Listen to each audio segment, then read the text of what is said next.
That is a perfect song, finding strength, courage, and wisdom. As I said, today is Empowerment Sunday, and our goal is to bring you guests, to introduce you to people who are just like you or somebody you know, or just when you think that you're going through so much that you can't make it, trust me, there are people who have overcome struggles to continue to do great things. And today I want to introduce you to a lady that we hope will empower you and inspire you to be the best you that you can possibly be. My guest today, her story is this. She says she was born and raised in Chicago. She has 7 kids. She had her first child at 14. Her addiction started at 11 with alcohol and weed. And then when she turned 21, she said, my kid's father turned me on to heroin. And I loved it. I had to have it every day. Then by 22, I was turned out on laced weed and cigarettes. So I had 3 addictions that I had to keep maintaining. In 1994, Child Protective Services stepped in and took my kids because my addiction was too much. I picked drugs over my own kids. I still didn't stop using. Then I was in an abusive relationship, and that didn't make things no better. I got worse. I started going back and forth to jail. I stopped caring about life. I was trying to OD a few times, but didn't succeed. My kids got adopted, and I couldn't see no more. You guys, I want you to give a warm welcome, and let's find out how this story turned out for my special guest, all the way from Milwaukee, Wisconsin. Give it up for Miss Alvera Gaddis.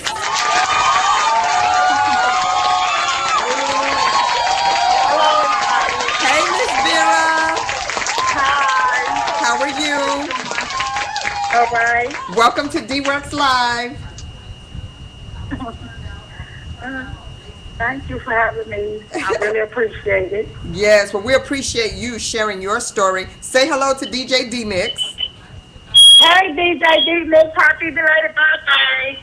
Thank you, Miss Vera. Thank you, and thank you for coming on with us this afternoon. So, Miss Vera, your story is very interesting. I read a little bit about it. How does someone start using any type of drugs at 11 years old? Basically, it was peer pressure. Me trying to kick it with my friends and, trying to be the cool person. Yes. Yeah. That's how it started. But at 11 years old, are there warning signs? And I want to kind of go into this story a little bit at a time. So you started, what were you doing at 11? What were you doing? I was smoking weed and drinking. And who was giving you this stuff? The older crowd I used to hang with. Wow. Did your parents know that you were doing that? No. Wow. I was at school, before school, after school, during school. So they never found out. Do you think that there are signs that parents should notice or could notice if their children are doing that? And by you having experienced that, do you ever run across kids or you see kids that you see some indication that they could be involved in that at the age of 11, 10, 11? Yes, when their school grades start, changing, their attitudes and behavior started changing, that's a part of it. When your kids start changing, start paying attention to them. Right. Now, you said you were born and raised in Chicago, so when all this started, you were in Chicago doing these things, right? Yes. Okay. Now, from there, you were doing alcohol and smoking weed at the age of 11. Do you feel like it was an addiction at that point, or you were just doing it? When do you feel like it kind of started to progress from just a casual thing of doing with your friends? When I turned 17, I knew it was a problem then. When you started what? 17. When I turned 17, I knew it was a problem then. Okay. Because I started doing whatever it takes to, make sure I have it every day. So I knew it was a problem then. It started progressing. Now, when did you have your first child? You said you had 7 kids. You said your first child, it says at 14. Can you tell us a little? Yeah, tell us a little bit about that. I got pregnant at 13. You know, the guy downstairs. You know, he was my kid's father. You know, he fathered all my kids. You know. Now, was he also using drugs with you as well during that time? Yes. Yes. Wow. Okay. Yes. So now, when you had your kids, you know, you say you were first pregnant at 13, had the first one at 14. Did you still use when you were pregnant with your kids, or how did that work out? No, I had stopped using with that child, but with my other child, I still was using. Okay. At what point? So now you say you turned 21. So from Yes, 17 up to 20 to 21, you were still doing what? Just weed and alcohol? Mm-hmm. And then what happened that you then decided to try heroin? Because my kid's father, he was on it, and one day he was in the room, and so he had it on the plate, and he was like, "Here, try this." At first I said no, but then I was like, "No, okay, you know, let me try it." And when I tried it, you know, I actually enjoyed the feeling, the high, you know. And ever since then, I left the weed alone for a minute, and then I started doing heroin more. wow. Okay. Oh my gosh. We got a lot of chatters in the chat room. Chatters, we're going to get to you in just a minute. I want to continue talking to Miss Vera real quick. These people are off the chain. Okay. So then by 22, what is laced weed? And what is that? That is cocaine, sprinkled on weed, and cigarettes. Wow. So now you're on heroin. You're doing laced weed with cocaine. And then cigarettes and plus the alcohol. That's a lot of stuff going on. Yes, yes. Okay, people want to know, okay, by now, at this age, how many kids do you have by now? By now, I have 4. Okay, so at 21, you had 4 kids. Yes, or 22, between 21 and 22, you had 4 kids and 3 addictions. This is what people want to know. How are you maintaining this habit? How are you supporting this habit? I was selling drugs. Okay. Yeah, I started selling drugs. That's when I started catching the cases. Right. The drug cases. Well, when was the first time that you ended up in the system as a result of your activities? In 94. In 94. Now. In 94, I went to jail for possession. Okay. Now, what was that like for you? And you know what, Miss Vera, I want you to know I so appreciate you sharing your story, because you know this is going to help somebody. And everything I'm asking you, you've already shared this on clip, which is how I knew to talk to you. So I appreciate it. And so you people that's out there, we're sharing this story with you to help somebody. So now, when you first got arrested and you've got 4 kids, how did that make you feel? I was mad at myself at first when I first went in there, you know, and because when you're sober, you think a lot, you know, and I got to thinking about my life and stuff. But as soon as I got out of jail, all them thoughts was gone. I started back using again. Wow. All right. And now, once you get out, how long were you in the first time? I did 2 months in the penitentiary. That was my first time. The second time I went back in 96. I did 18 months. And then I went back and in 98, 97. I went right back in there. I went right back in there in 97 and stayed paroled out in 99. Now, I do have a question. Where were your parents during these years of 11 and 17 and all? Where were your parents during all of this? My father, he was also an addict. Okay. So he was in the streets a lot anyway. And my mother, she was working, you know, she was a workaholic. She was always at work. So I was at home. I'm next to the oldest, so I was at home, you know, tending to my younger brothers.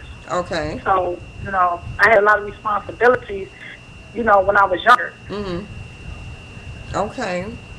All right. So now, when you get locked up the first time, what happens with your kids, the 4 kids? They go to either their father or their other grandparents. Okay. What was his parents saying during all of this that was going on? Wasn't too much. She didn't like it, but she wasn't too much she could say because we are, I was grown, so she was upset that that I was still using and going back and forth, but I was grown, so what she couldn't say too much. Was there anybody that tried to do any type of intervention, step in, other family members? I'm more than sure there were a lot of family dynamics going on as far as drama, of course, with all of this happening in your life with kids involved. No, because majority of my family were users anyway. Wow. Okay. Yes. They were users anyway. If they wasn't doing heroin or cocaine, they were smoking weed, so they was doing some type of drug. Right. So Drinking. do you think that also had an effect on you, being around so many people that that was just the way it was? Do you think that had an impact on your decisions? Yes, because I thought that's that was life. To get high, to drink. I thought that's how you're supposed to live life. Wow. Because I didn't see it no other way. Right. Okay. All right. So now we go on, and you get out. Now we get to the place where Child Protective Services steps in and takes your kids. How many kids do you have at this point? They took 6 of my kids then. You had 6 kids by now, and how old were you by then? By then I was 25. Yeah, I think I was 25 then. Yeah, I was 25 then. They stepped in, took my kids, and I just went back out there and used even more. And during that time, I was trying to OD because I didn't want to live no more. I killed myself because I didn't care about life no more. Wow. And where was the father during all of this? We had just broken up right after they took the kids. We had just broke up, so it was over. Now, also, when did the abuse start? Because you also talked about that abuse came into the picture, actual physical abuse. When did that start? Okay, the abuse came in right after I had my 3rd child. When I had my 3rd child, after I had her, that's when we was drinking real heavy, and that's when the abuse started coming in. He used to jump on me. He wanted to control my money, wanted to control everything in my life. And by me using, I was giving him that control. But I got tired of it, and I didn't want it to happen no more. So that's when the abuse started coming in, because I've been with him ever since I was 13. Wow. So he controlled me. He was like 4 years older than me, so he was controlling me. So as I got older, I didn't want him to do that no more. So that's when the abuse started coming in. I have a question. DJ D-Mix has a question. Ms. Vera, before protective custody took your kids away, how were you able to take care of them? And were you able to do that? Pardon me? Before protective services stepped in and took your kids away, how were you able to take care of your children financially? I was on W-2 up there. I mean, I'm getting a check every month for them. Yeah, public assistance. Okay. Public assistance, yeah. And you were able to take care of them? I mean, even with such a heavy habit? Yeah. Yeah, I had a heavy habit, but I never took my kids. I always took, sold drugs so I wouldn't have to mess with their money. Okay. But what was the thing that happened that caused Child Protective Services to come in? I'm sure that once they had you under their radar from the being in jail, they probably had you in the system that way. But is that what had them have their eyes on you and the behaviors that you were having that they said, no, these kids are not safe? No, they took my kids because my second to the oldest child, she was born with heroin in her system. Oh, Okay. wow. And that was a question that someone had in the chat room. They were asking, did any of your kids have any developmental issues, or what's the impact on the children during during your addiction? So you said your oldest daughter was born with heroin in her system? The next to the youngest was born with heroin in her system. Okay. So now, what about any of the other kids? Were any of the other kids impacted by your Yes. addiction? Yes, and my 12-year-old, she was born with drugs in my system. They took her from me down here when I was down here. Since I've been in Milwaukee, they took her from me when she was born. But I ended up getting her back when I got clean. Right. So let's talk about that. When we come back, we're gonna play some music, and then when we come back, we're gonna talk about the other side and how you got from that place and to where you are now in that transition. All right? Can you hold the line? Okay. All right, you guys keep it locked. We're talking to Miss Vera Gaddis from Milwaukee. Empowerment Sunday, overcoming addiction. Let's go, y'all. Just be thankful for what you got. That's right. All right, I want to give a shout out to our chatters in the chat room. Pimp called Slickback.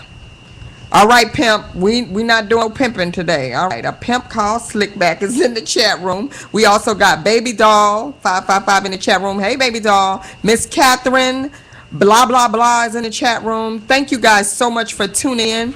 If you have a question or comment for Miss Vera, you can type it below, or in just a few minutes, I'm going to open up the phone lines and you can give us a call and talk to her.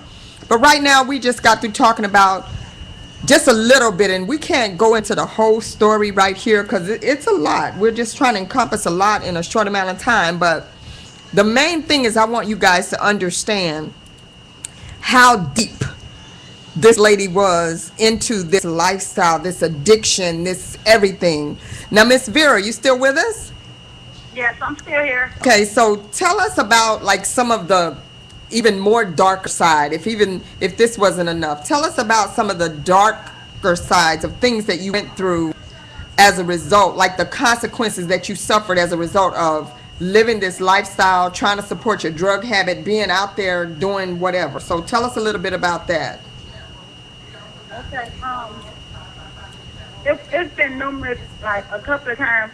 I even, some had guns pulled up beside my head, being robbed, in a dope spot, trying to sell dope. And a lot of them, one time, I was stripped naked in the dope spot. They made me stop everything, make sure I didn't have nothing, So and I've been through a lot, trying to support my drug habit, So it's if anybody that's in this life, I would prefer them to get out of it because that's no place to be. Now, Miss Vera, how in the world were you able to go from so deep in an addiction? And you sent me a picture and I posted it on the newsletter. And if you are not on the newsletter and you want to get the newsletter so you can see the pictures or whatever, then just hit me up at DeeWorksLive@gmail.com and I will forward that to you. But I saw your before picture and your after picture.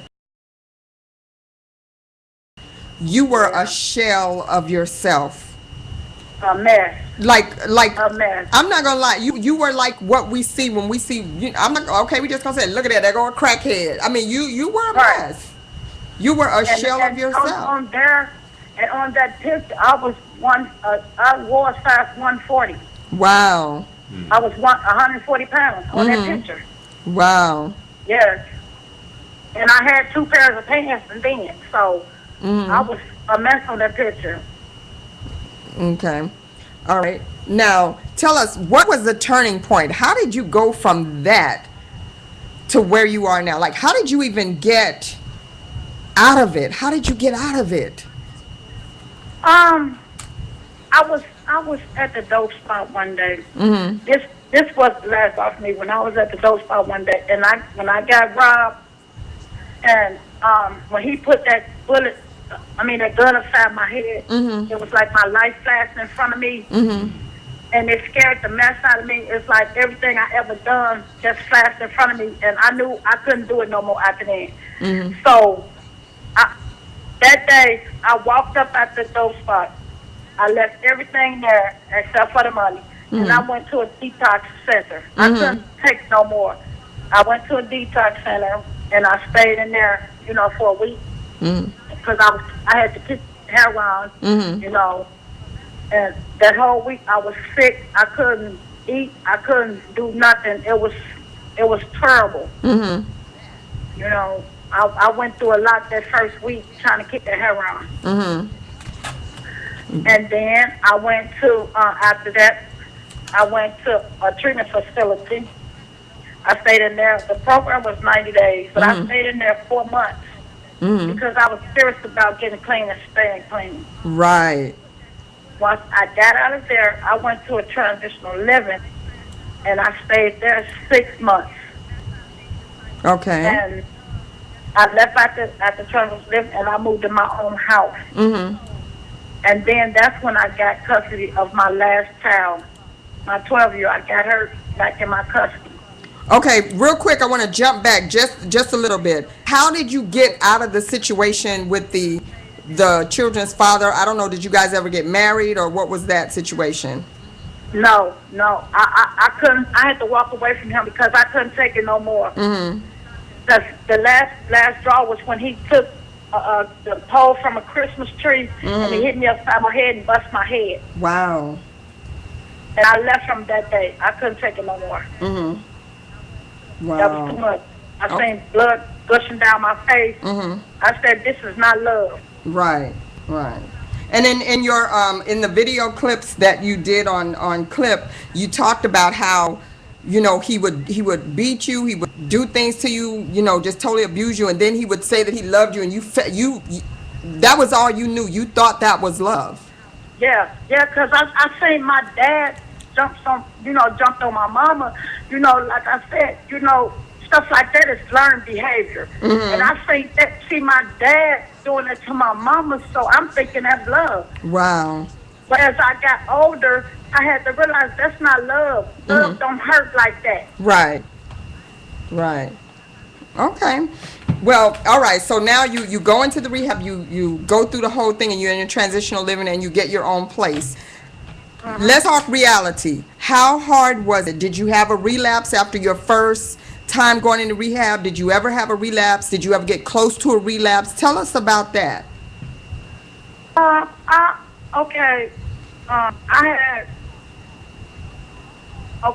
I got out, I went into my house, moved into my house.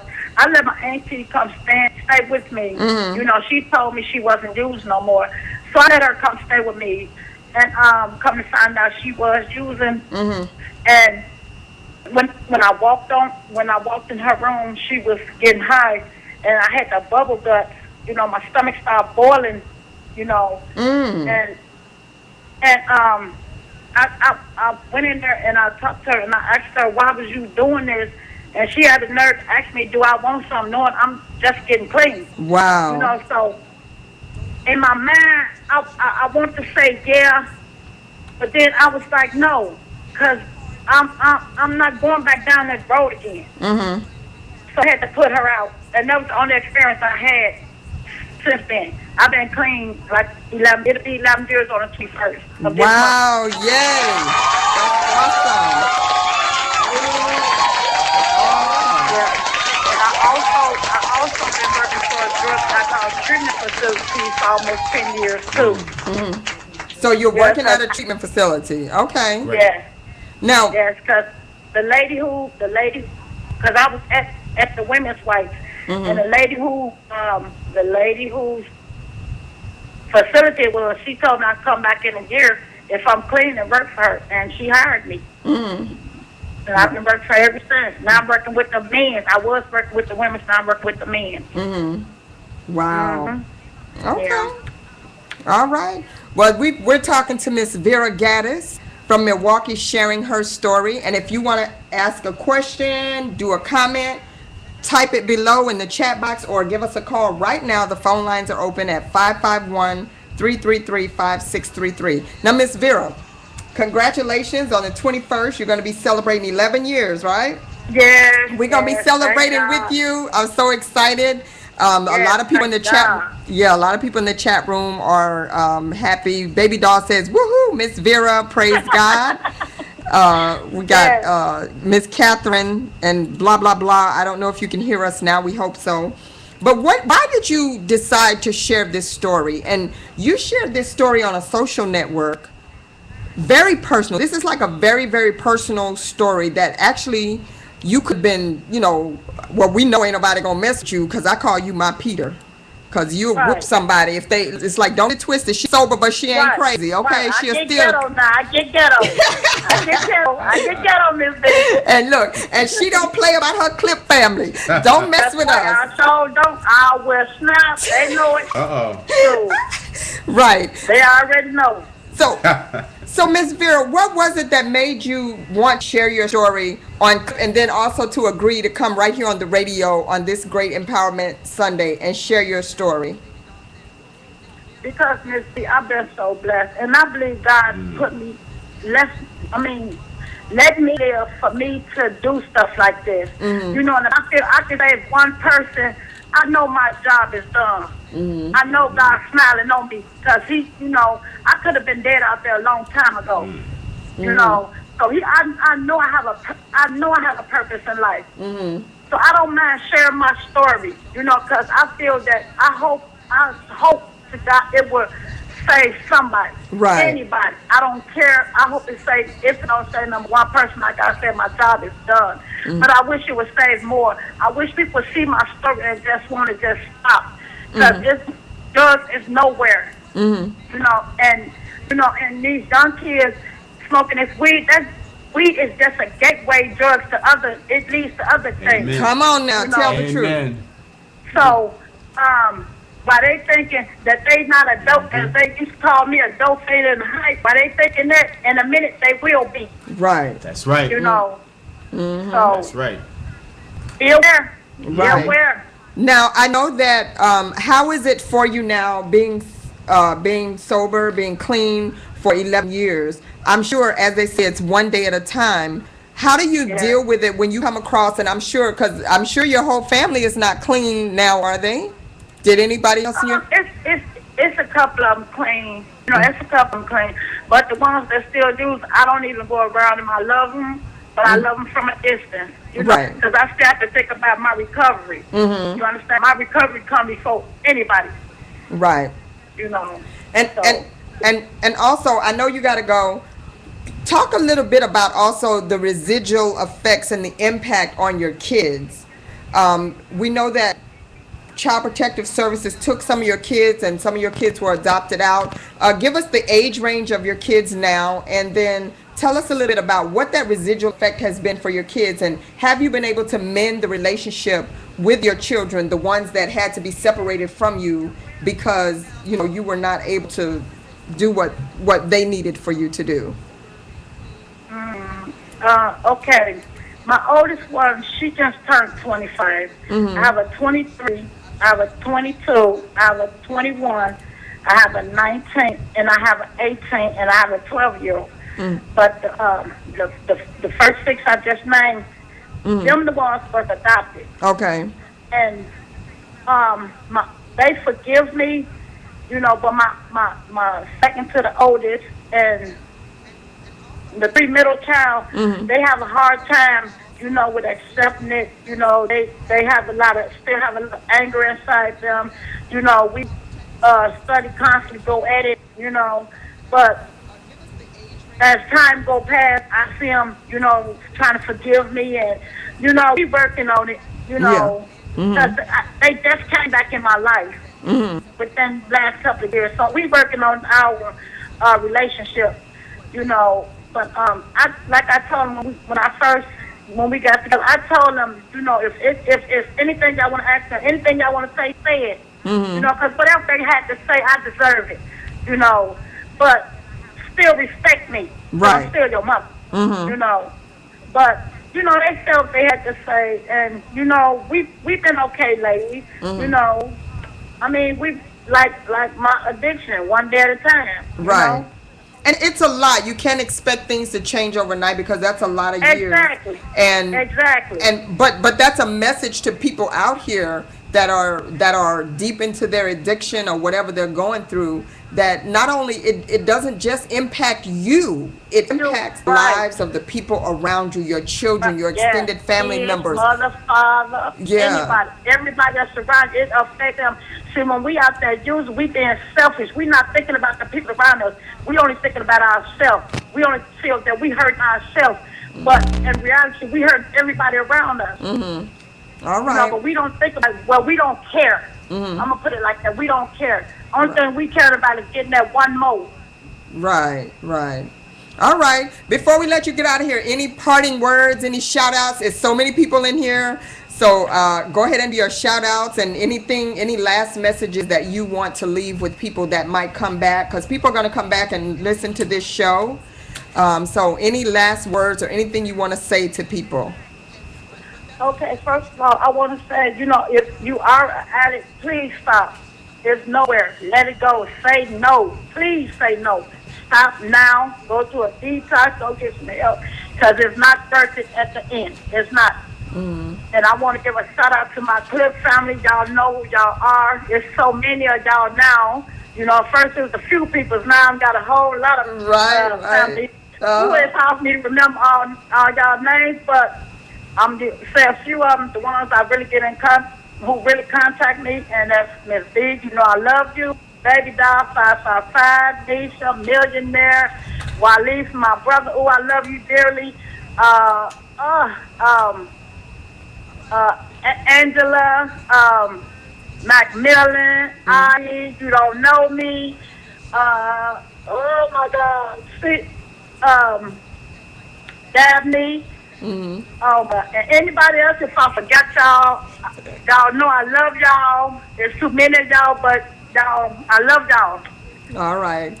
Okay, Miss Vera, thank you so much. We definitely appreciate you taking time out of your schedule. I know you're working today as well.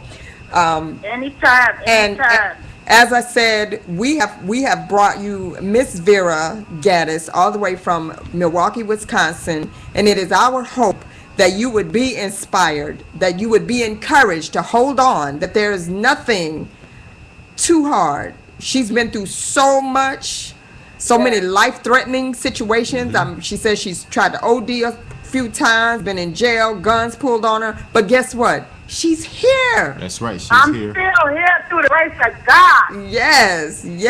And for our young people who think smoking weed is something that's fun and it's a new trendy thing to do, I hope you heard what Miss Vera said. It leads to bigger and worse things. That's right. Just remember that. Stop now. All right. Thank you, Miss Vera. We love you so much. You're welcome. You know what I need? I need one time before you get off the air. Go ahead. Let's take it down. Thank you, Miss Vera. Talk to you later. You guys keep it live. We'll be back with more of DeeWorks Live and hoping to hear from you live on the air. Let's go, y'all.